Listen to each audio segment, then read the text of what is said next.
Welcome to your weekly inspiration. I'm Joey Sampaga. And I'm Kathy Beckman. How you doing, Kathy? I'm doing great. How are you doing, Joey? I'm doing excellent. How are you today? I hope you're all doing really well. Yes. I have something pretty exciting to share with all of you. Really? Yeah. So at the risk of sounding like an infomercial, here we go. So what if I told you that for pennies on the dollar, and I'm going to have to look down and read at some of these because I don't want to miss any of them. By drinking the certain drink, you could actually help shut down the hunger pangs before you go to bed. Low dieters, I know I like that. If you drink it during the day, it'll help alleviate fatigue. And it's also been proven to help significantly ease back and joint pain for 80% of sufferers. Wow. Pretty incredible. Oh, yeah. Okay. But you know what? But wait. Okay, there's more. There's more. Okay, so... And these next statistics I thought were even more interesting. Okay. It also just decreases the risk of colon cancer by 45%. Okay. Decreases the risk of breast cancer by 79%. Wow. Yeah, and decrease the risk of bladder cancer by 50%. Interesting. Pretty exciting stuff, huh? All right. So what is it and how much is it? Well, would you buy something like that for $100 a month? I mean, think about it. $100 a month to get rid of all, reduce the risk of all those cancers and $100 a month? Yeah, and plus lose weight.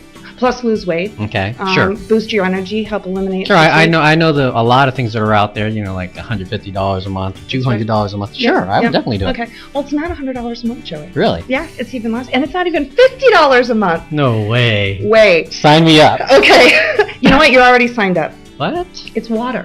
Water. Cool, clear water. H2O? H2O. Yeah, okay. Isn't that amazing? Just the water, yeah.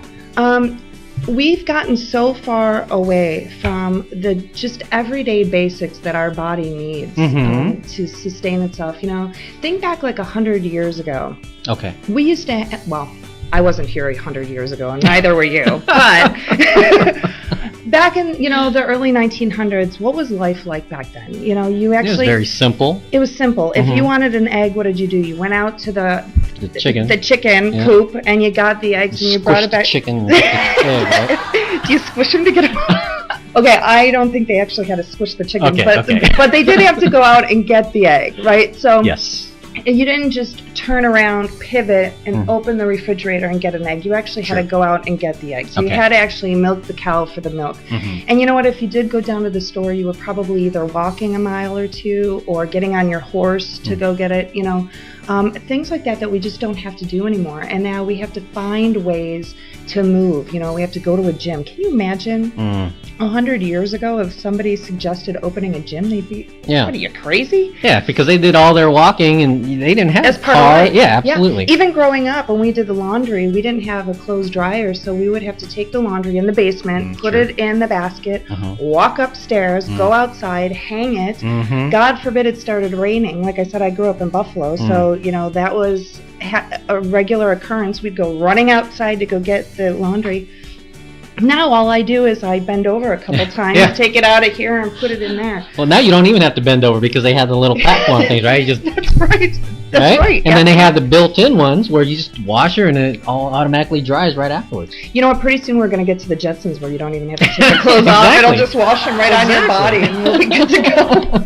I'm actually looking forward to that. Yeah, that'd be cool. But the other thing too is that we just ate better, and we drank a lot more water. Yes.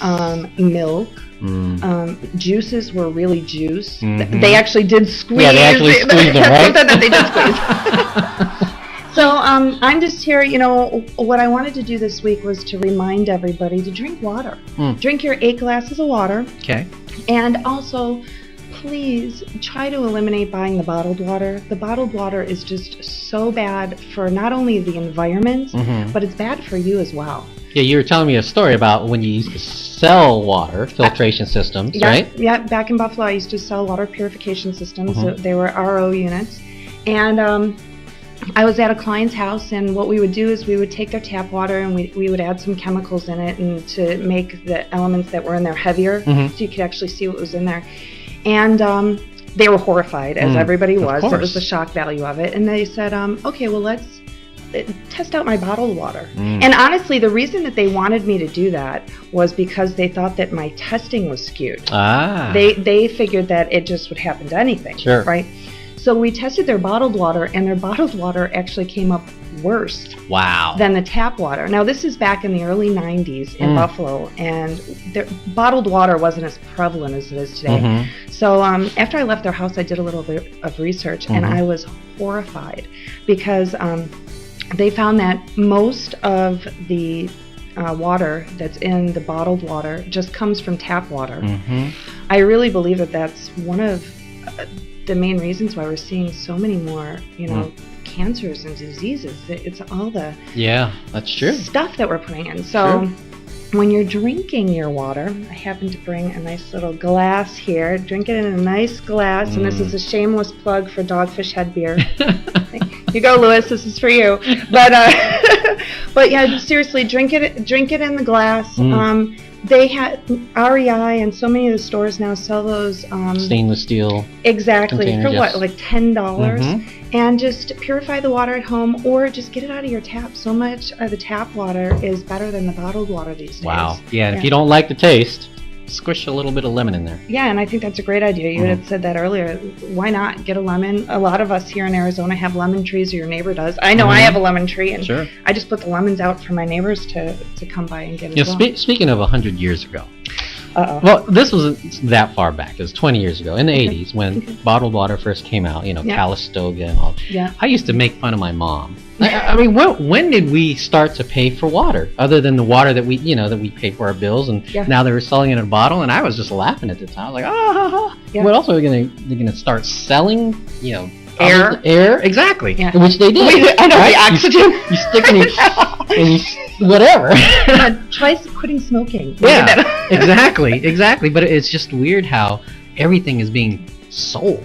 Absolutely. You know what? And that's a really good point, Joey, because especially in the economic times that we're in, if we're trying to cut costs, maybe if you look at how much money you're paying for bottled water. Oh, one other thing. There is a website here. The bouncingwater.com. Well, we'll have it down here. bouncingwater.com/waterinfohtm.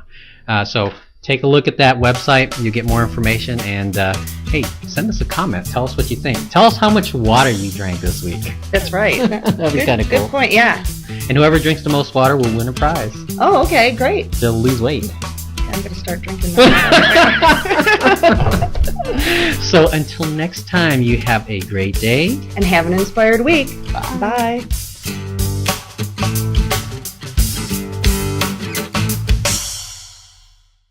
And it will also help significantly. I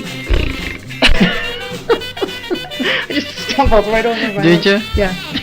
Clearly, I've never been on a farm. I thought that they came out themselves. Joey's, after he's done milking the cow, he's squishing That's right, I'm squishing the chicken.